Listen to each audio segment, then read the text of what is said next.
മാധവ് ഗാഡ്ഗിൽ അദ്ദേഹം വിട പറഞ്ഞു. പ്രശസ്തനായ ഒരു ഇന്ത്യൻ പരിസ്ഥിതി ശാസ്ത്രജ്ഞനായിരുന്നു മാധവ് ഗാഡ്ഗിൽ.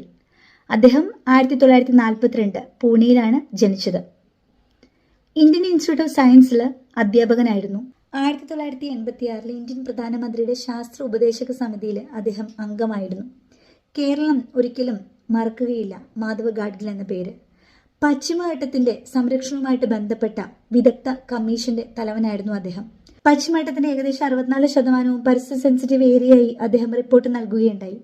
പിൽക്കാലത്ത് കേരളം നേരിട്ട പല പ്രകൃതി ദുരന്തങ്ങളും മാധവ് ഗാഡ്ഗിലിന്റെ റിപ്പോർട്ടിനെ സാധൂകരിക്കുന്നതായിരുന്നു. 1981 ഇന്ത്യ ഗവൺമെന്റ് അദ്ദേഹത്തിന് പത്മശ്രീ നൽകി ആദരിക്കുകയുണ്ടായി. കർണാടക ഗവൺമെന്റ് അവിടുത്തെ സിവിലിയൻ ബഹുമതിയായ രാജ്യോത്സവം നൽകി അദ്ദേഹത്തെ ആദരിക്കുകയുണ്ടായി. 2006 അദ്ദേഹത്തിന് പത്മഭൂഷൺ ലഭിക്കുകയുണ്ടായി.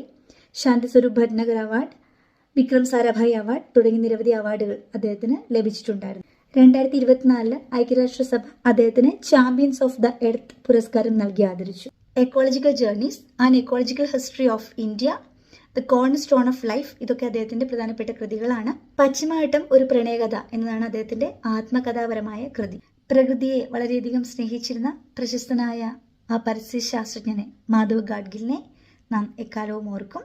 അദ്ദേഹത്തിന് പ്രണാമം.